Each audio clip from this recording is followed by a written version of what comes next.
Dalam perjalanan sejarah yang penuh makna, tahun 636 Masehi menjadi titik balik yang menentukan bagi Yerusalem dan umat Islam. Setelah wafatnya Nabi Muhammad, arus semangat dan iman mengalir deras di seluruh Jazirah Arab, membawa misi untuk menyebarkan ajaran Islam. Di tengah momentum ini, pasukan Muslim yang dipimpin oleh Khalid ibn al-Walid, yang dikenal sebagai pedang Allah, bergerak maju dengan tekad yang bulat untuk merebut Yerusalem dari tangan Kekaisaran Bizantium. Penaklukan ini bukan sekadar pertempuran militer, tetapi sebuah manifestasi dari keyakinan yang mendalam dan hasrat untuk membawa nilai-nilai keadilan dan kemanusiaan ke dalam masyarakat yang terjajah. Setelah penaklukan tersebut, Yerusalem menjadi bagian dari wilayah kekuasaan Islam, dan peran Khalifah Umar ibn al-Khattab sebagai pemimpin yang bijaksana muncul ke permukaan.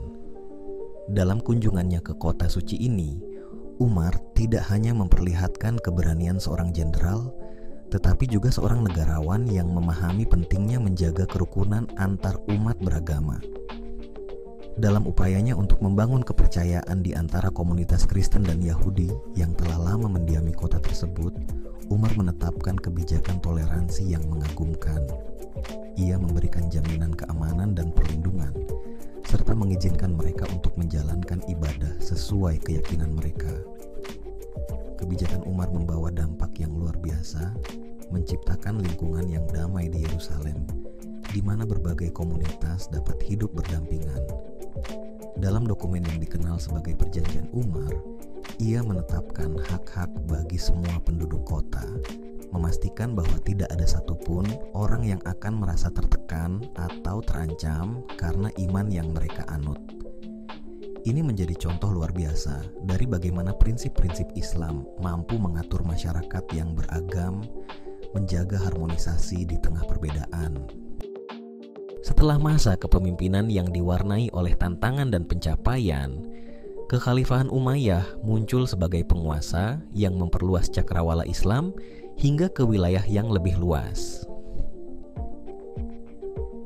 Di tengah pengembangan kekuasaan ini, tahun 691 M menandai sebuah tonggak sejarah ketika kubah batu dibangun di Yerusalem. Dengan arsitektur yang megah dan rumit, bangunan ini bukan hanya sekadar sebuah tempat ibadah, tetapi juga menjadi simbol kuat dari kebangkitan spiritual dan keindahan seni Islam. Kubah batu yang terletak di atas situs yang dianggap suci oleh umat Muslim juga melambangkan penggabungan antara tradisi dan inovasi yang menjadi ciri khas peradaban Islam di masa itu. Di bawah Kekhalifahan Umayyah, Yerusalem tidak hanya mengalami transformasi fisik, tetapi juga menjadi jantung dari pergerakan intelektual dan budaya. Disinilah para cendekiawan dan ilmuwan berkumpul, berbagi pengetahuan, dan berdebat tentang berbagai disiplin ilmu. Kota ini menjadi tempat pertemuan berbagai tradisi pemikiran, di mana ide-ide baru bertemu dengan warisan budaya yang kaya. Dalam suasana ini, Al-Quds berkembang menjadi pusat perdagangan, pertukaran budaya, dan spiritualitas, menarik orang-orang dari berbagai latar belakang untuk menjalin hubungan yang erat. Setelah kekuasaan Umayyah berakhir, Kekhalifahan Abbasiyah muncul dan melanjutkan warisan yang telah dibangun oleh pendahulu mereka. Dengan ibu kota baru di Baghdad, Abbasiyah tidak hanya mengalihkan perhatian mereka dari Yerusalem, tetapi juga menekankan pentingnya kota suci tersebut dalam konteks religius dan budaya. Selama periode ini, Yerusalem tetap menjadi tempat yang dihormati, di mana para ulama dan pemikir terkemuka melanjutkan tradisi belajar dan mengajar, memastikan bahwa ilmu pengetahuan tetap mengalir dengan bebas di antara generasi.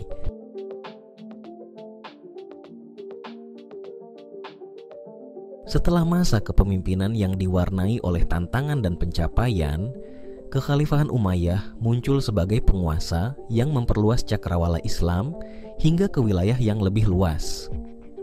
Di tengah pengembangan kekuasaan ini, tahun 691 Masehi menandai sebuah tonggak sejarah ketika kubah batu dibangun di Yerusalem.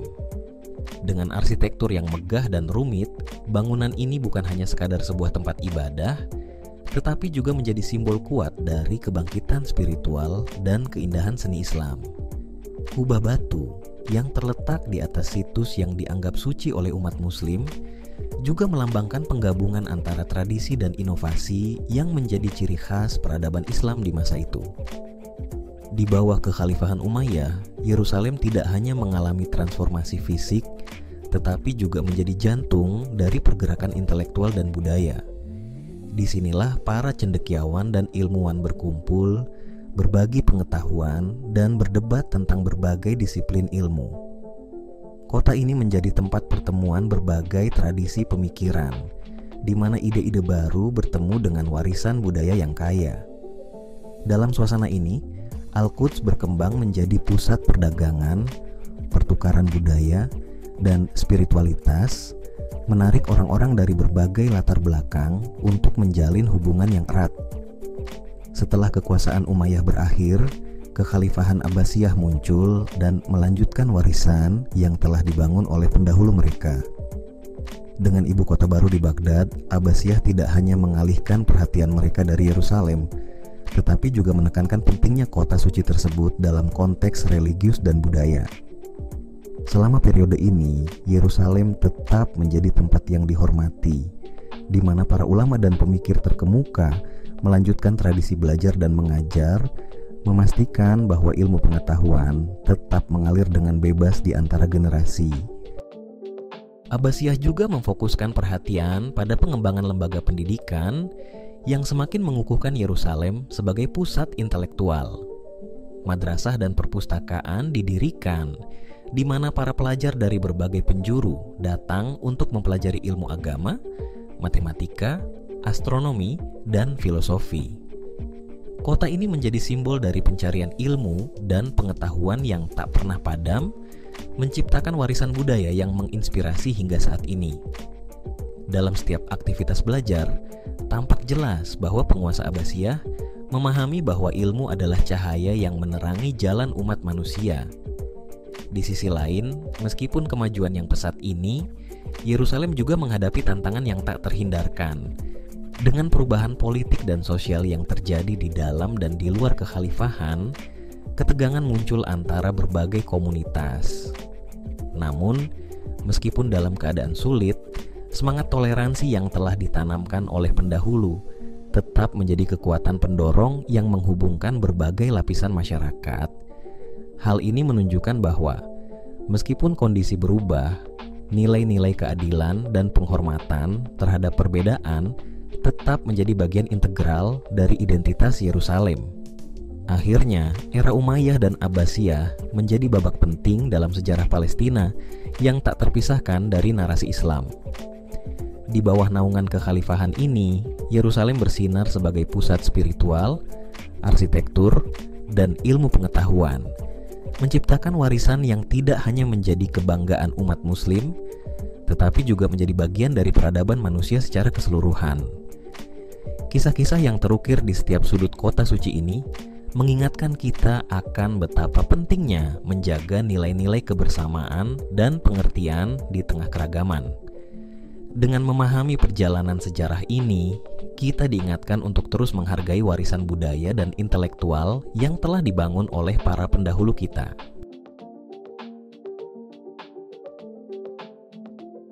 Kisah berliku Yerusalem memasuki babak baru yang penuh dengan konflik dan ketegangan pada awal abad ke-11, ketika Perang Salib pertama dimulai. Di tengah gelombang semangat religius yang menggebu, para salib yang terdiri dari tentara Kristen dari Eropa melancarkan serangan besar-besaran untuk merebut kembali tanah suci dari kekuasaan Islam. Dari tahun 1096 hingga 1099, kota Yerusalem jatuh ke tangan mereka setelah pertempuran yang brutal dan penuh pertumpahan darah. Serangan ini bukan hanya menandai penaklukan fisik, tetapi juga memicu dampak psikologis yang mendalam bagi umat Muslim yang melihat kota suci mereka direnggut dengan kekerasan. Dalam periode ini, kebangkitan rasa sakit dan kehilangan yang dialami umat Islam menyebar ke seluruh dunia Muslim. Namun, di tengah gelombang kekecewaan dan ketidakpastian ini, muncul sosok pahlawan yang membawa harapan baru, Salahuddin Al-Ayyubi atau Saladin. Seorang jenderal yang lahir di Kurdistan dan menjabat sebagai Sultan Mesir dan Suriah, Saladin memiliki visi yang kuat untuk menyatukan kekuatan Muslim yang terpecah. Dengan semangat persatuan dan strategi militer yang cerdas, ia mulai membangun koalisi untuk melawan kekuasaan salib yang menduduki Yerusalem. Melalui taktik yang terencana dan kerjasama antara berbagai kelompok Muslim, Saladin berhasil merebut kembali Yerusalem pada tahun 1187. Kemenangan ini bukan hanya sekadar reclaiming sebuah kota, tetapi juga simbol kebangkitan semangat Islam yang telah terpuruk. Di bawah kepemimpinan Saladin, kota yang pernah menjadi saksi bencana peperangan itu kembali menjadi tempat damai, di mana hak-hak semua penganut agama dihormati. Saladin menunjukkan kepada dunia bahwa dengan kebijaksanaan dan toleransi, perdamaian dapat dibangun kembali di tanah yang terpecah belah. Masyarakat yang beragam kembali dihimpun, dan berbagai lembaga pendidikan didirikan, menghasilkan generasi cendekiawan yang berkontribusi pada perkembangan ilmu pengetahuan dan seni. Kota ini, yang pernah hancur oleh perang, kembali bersinar sebagai pusat kreativitas dan intelektual. Kisah perang salib dan periode Mamluk adalah pengingat yang kuat akan ketahanan umat Islam dan pentingnya persatuan di tengah perpecahan. Dalam narasi ini, kita belajar bahwa meskipun tantangan dapat tampak sangat besar, semangat untuk memperjuangkan keadilan dan kebebasan tidak akan pernah padam. Yerusalem, sebagai lambang harapan dan perjuangan, mengajak kita untuk terus menjaga nilai-nilai persatuan, toleransi, dan keharmonisan di tengah keragaman, mewariskan pelajaran penting bagi generasi mendatang untuk selalu menjaga hubungan yang baik dengan sesama umat manusia. Setelah berabad-abad mengalami konflik dan perubahan kekuasaan, Palestina memasuki era baru yang stabil dan produktif di bawah naungan Kekaisaran Ottoman yang dimulai pada tahun 1517. Dengan keberhasilan Sultan Selim I dalam menaklukkan Mesir dan wilayah sekitarnya, Kekaisaran Ottoman mengambil alih kendali atas Palestina, dan Yerusalem pun menjadi bagian integral dari kekaisaran yang luas ini. Dalam konteks yang lebih besar, penguasaan Ottoman membawa janji stabilitas dan keteraturan yang sangat dibutuhkan setelah periode yang penuh gejolak, serta memberikan kesempatan bagi perkembangan budaya dan ekonomi yang signifikan. Sultan-Sultan Ottoman yang dikenal karena kebijakan administrasi yang efisien menempatkan Yerusalem sebagai salah satu kota penting dalam kekaisaran. Kota ini tidak hanya menjadi pusat politik, tetapi juga pusat keagamaan dan budaya, di mana tradisi Islam, Kristen, dan Yahudi dapat tumbuh dan berkembang. Pengelolaan yang bijaksana dari pemerintah Ottoman memungkinkan berbagai komunitas untuk hidup berdampingan, sehingga Yerusalem tetap mempertahankan keanekaragamannya yang khas. Dalam hal ini, kota suci ini menjadi lambang toleransi dan harmoni antaragama, meskipun masih terdapat tantangan yang harus dihadapi. Di bawah pemerintahan Ottoman, pembangunan infrastruktur yang masif dilakukan, termasuk perbaikan jalan, jembatan, dan bangunan publik. Salah satu pencapaian terbesar dari kebangkitan ini adalah restorasi Masjid Al-Aqsa dan Kubah Batu, yang menjadi simbol spiritualitas dan arsitektur Islam. Selama periode ini, arsitektur Ottoman menunjukkan kemegahan yang luar biasa, menciptakan karya-karya seni yang tidak hanya memperindah kota, tetapi juga menguatkan identitas religiusnya. Hal ini menjadi sebuah pernyataan bahwa Yerusalem bukan hanya sekadar kota, tetapi juga pusat spiritual bagi umat Islam di seluruh dunia. Pendidikan juga mendapat perhatian besar selama era Ottoman. Banyak madrasah dan institusi pendidikan didirikan, menarik cendekiawan dan pelajar dari berbagai belahan dunia Islam untuk belajar dan berbagi pengetahuan. Dalam suasana intelektual yang subur ini, Yerusalem tumbuh menjadi pusat studi yang melahirkan para ilmuwan, filsuf, dan penulis yang berkontribusi pada kemajuan ilmu pengetahuan dan budaya Islam. Kota ini menjadi tempat di mana pengetahuan dan iman berpadu, menghasilkan warisan yang tak ternilai bagi generasi berikutnya. Namun, tidak semua berjalan mulus dalam perjalanan panjang ini. Pada abad ke-19, kekaisaran mulai menghadapi tantangan baru yang dihadapi oleh banyak negara. Tekanan dari kekuatan kolonial Eropa dan masalah internal mulai mengganggu stabilitas yang telah dicapai. Masyarakat Palestina yang selama berabad-abad menikmati kedamaian dan perkembangan mulai merasakan dampak dari ketegangan yang muncul di luar batasan kekaisaran. Meskipun demikian, orang-orang di Yerusalem tetap berpegang pada identitas mereka dan menegaskan hak mereka atas tanah suci mereka. Sebagai akhir dari sebuah era, pemerintahan Ottoman berakhir setelah Perang Dunia I pada tahun 1917 yang menandai transisi menuju tantangan baru bagi Palestina dan Yerusalem. Namun, warisan yang ditinggalkan oleh Ottoman tetap hidup dalam memori kolektif masyarakat dan identitas kota ini. Kisah tentang bagaimana kekaisaran ini menjaga keberagaman dan membangun fondasi budaya yang kuat di Yerusalem memberikan pelajaran penting tentang pentingnya toleransi, kebersamaan, dan pengakuan akan nilai-nilai kemanusiaan. Dalam menghadapi tantangan masa depan, pemahaman akan sejarah ini akan menjadi pijakan bagi generasi baru untuk melanjutkan usaha menjaga keutuhan dan harmoni di tanah suci yang sangat dihormati ini. Pada awal abad ke-20, dunia memasuki fase transisi yang mendalam setelah dampak besar dari Perang Dunia I. Tahun 1920 menandai awal mandat Inggris atas Palestina, yang diatur oleh Liga Bangsa-Bangsa. Keputusan ini membawa harapan dan tantangan baru bagi penduduk lokal, tetapi juga mengawali sebuah periode ketegangan yang berkepanjangan. Ketika Inggris mengambil alih, mereka harus mengelola dua kelompok etnis yang saling bersaing. Komunitas Arab yang sudah ada di sana selama berabad-abad dan populasi Yahudi yang semakin meningkat, yang didorong oleh aspirasi untuk membangun tanah air di Palestina berdasarkan deklarasi Balfour yang dikeluarkan pada tahun 1917. Deklarasi Balfour yang secara terbuka menyatakan dukungan Inggris untuk pendirian sebuah rumah nasional bagi orang-orang Yahudi di Palestina semakin memperburuk ketegangan antara komunitas Yahudi dan Arab. Bagi umat Muslim dan Arab Palestina, janji ini dianggap sebagai pengkhianatan terhadap hak-hak mereka atas tanah yang telah mereka huni selama berabad-abad.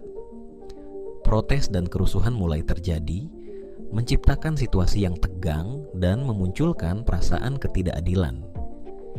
Masyarakat Arab merasa terpinggirkan, sementara para imigran Yahudi yang datang dengan harapan baru merasa bahwa mereka menghadapi penolakan dan perlawanan.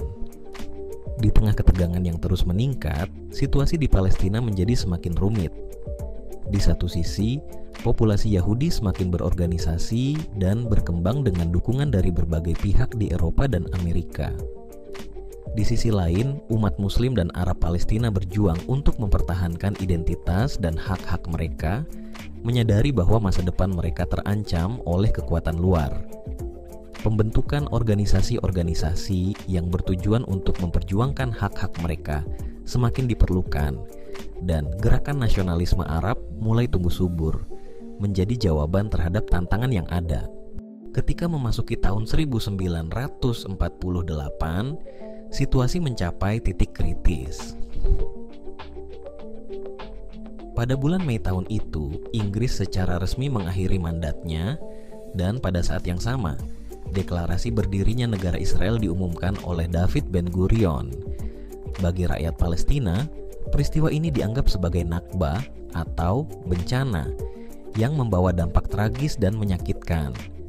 Ratusan ribu orang Palestina terpaksa mengungsi dari rumah mereka, meninggalkan tempat-tempat yang telah menjadi bagian dari kehidupan mereka selama berabad-abad. Banyak dari mereka hidup dalam keadaan sulit di kamp-kamp pengungsi yang menjadi simbol penderitaan dan kehilangan yang mendalam. Kelahiran Israel sebagai negara baru tidak hanya memicu pengungsi, tetapi juga memulai sebuah konflik yang berkepanjangan dan kompleks antara Israel dan negara-negara Arab di sekitarnya. Dalam upaya untuk memahami peristiwa ini, kita dapat melihatnya sebagai titik balik penting dalam sejarah kawasan yang membawa dampak besar bagi masyarakat di dalam dan luar Palestina. Perjuangan untuk mengakui hak-hak Palestina dan keinginan untuk hidup dengan damai tetap menjadi fokus dari konflik yang terus berlanjut. Sejak saat itu, suara-suara yang menyerukan keadilan dan pengakuan hak-hak Palestina semakin menguat. Dalam setiap langkah perjuangan ini, muncul generasi baru yang berupaya untuk menegaskan identitas mereka dan memperjuangkan hak atas tanah air mereka. Sejarah perjuangan ini bukan hanya kisah tentang politik, tetapi juga mengenai ketahanan, harapan, dan pencarian untuk menciptakan masa depan yang lebih baik. Dalam konteks yang lebih luas, kisah Palestina di abad ke-20 dan seterusnya mengajarkan kita akan pentingnya memahami sejarah dan mencari solusi yang adil bagi semua pihak yang terlibat.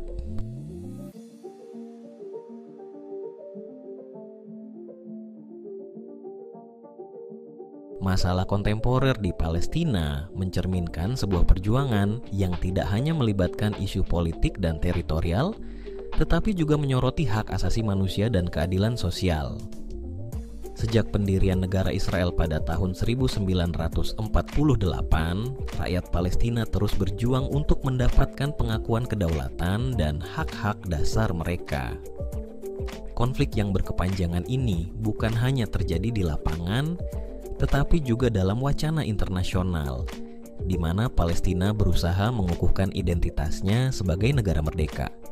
Namun, tantangan yang dihadapi begitu kompleks, dengan berbagai faktor internal dan eksternal yang saling berinteraksi, menciptakan situasi yang membuat jalan menuju perdamaian semakin berliku.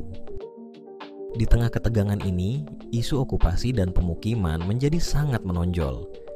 Proses pendirian pemukiman oleh Israel di wilayah yang diakui secara internasional sebagai tanah Palestina terus berlanjut, menghasilkan dampak yang signifikan bagi kehidupan sehari-hari penduduk setempat.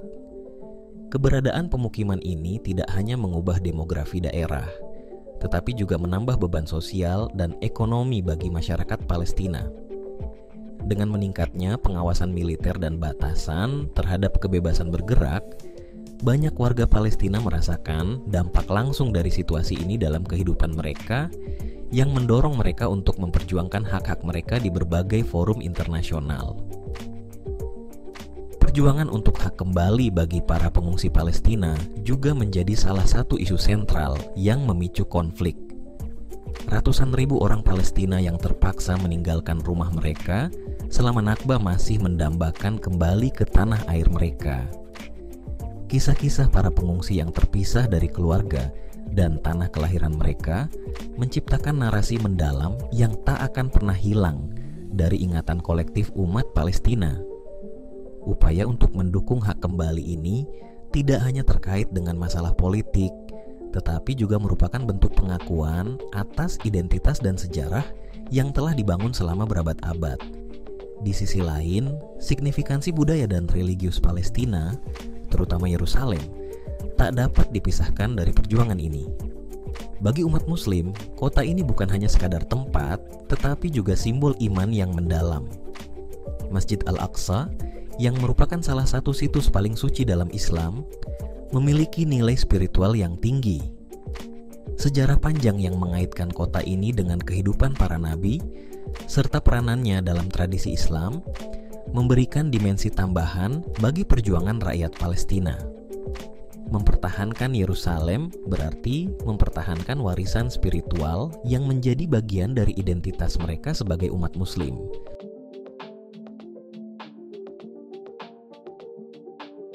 Kondisi kontemporer ini juga mengundang perhatian dari berbagai kalangan internasional yang mendukung keadilan bagi rakyat Palestina. Dengan mengedepankan dialog dan diplomasi, banyak pihak berupaya mencari solusi yang adil dan permanen untuk konflik yang berkepanjangan ini. Suara-suara pro-Palestina di panggung global semakin menguat, mendorong masyarakat internasional untuk mengakui hak-hak mereka dan menyerukan penghentian semua bentuk pelanggaran hak asasi manusia. Namun, untuk mencapai keadilan sejati, dibutuhkan komitmen yang kuat dari semua pihak untuk menghormati martabat dan hak setiap individu tanpa memandang latar belakang etnis atau agama. Akhirnya, perjuangan rakyat Palestina adalah refleksi dari kekuatan semangat manusia dalam menghadapi tantangan yang tampaknya tak teratasi. Meskipun berbagai rintangan menghalangi, harapan akan keadilan dan kebebasan tetap menyala di hati masyarakat Palestina. Dalam narasi yang lebih luas, kisah ini mengajak kita untuk merenungkan arti dari kebersamaan dan saling menghormati, serta pentingnya menjaga nilai-nilai kemanusiaan dalam setiap aspek kehidupan, melalui pemahaman yang mendalam tentang sejarah dan konteks budaya. Kita dapat memperkuat solidaritas dan berkontribusi pada upaya menciptakan dunia yang lebih damai dan adil bagi semua. Sebagai penutup, kita dihadapkan pada kompleksitas sejarah dan konteks yang mengelilingi masalah Palestina, yang melampaui sekadar konflik politik dan batas-batas geografis. Perjuangan rakyat Palestina untuk kedaulatan, hak asasi manusia, dan pengakuan internasional merupakan bagian dari narasi yang lebih besar tentang pencarian keadilan dan perdamaian. Sebagai umat Muslim, kita tidak hanya memiliki tanggung jawab untuk memahami dan menghargai sejarah ini, tetapi juga untuk mendukung aspirasi mereka yang terpinggirkan dan memperjuangkan hak-hak mereka dengan cara yang konstruktif. Yerusalem, sebagai pusat spiritual dan kultural, tetap menjadi simbol harapan dan ketahanan bagi banyak orang. Terdapat ikatan yang kuat antara situs-situs suci seperti Masjid Al-Aqsa dengan identitas umat Muslim di seluruh dunia. Oleh karena itu, mempertahankan dan melindungi warisan ini bukan hanya tugas masyarakat Palestina, tetapi juga tanggung jawab bersama seluruh umat manusia. Dengan mengedepankan dialog, toleransi, dan penghormatan terhadap keberagaman, kita dapat berkontribusi pada terciptanya solusi yang adil dan langgeng. Menghadapi tantangan yang ada, penting bagi kita untuk tetap optimis dan proaktif. Solidaritas global dapat menjadi kekuatan pendorong dalam mendorong perubahan positif dan membawa suara rakyat Palestina ke panggung dunia. Melalui pemahaman, pendidikan, dan kerjasama antar bangsa, kita dapat berkontribusi pada upaya mewujudkan perdamaian yang berkelanjutan dan keadilan yang hakiki. Sejarah Palestina bukan hanya sebuah kisah tentang perjuangan, tetapi juga tentang harapan dan potensi masa depan yang lebih cerah bagi semua pihak yang terlibat.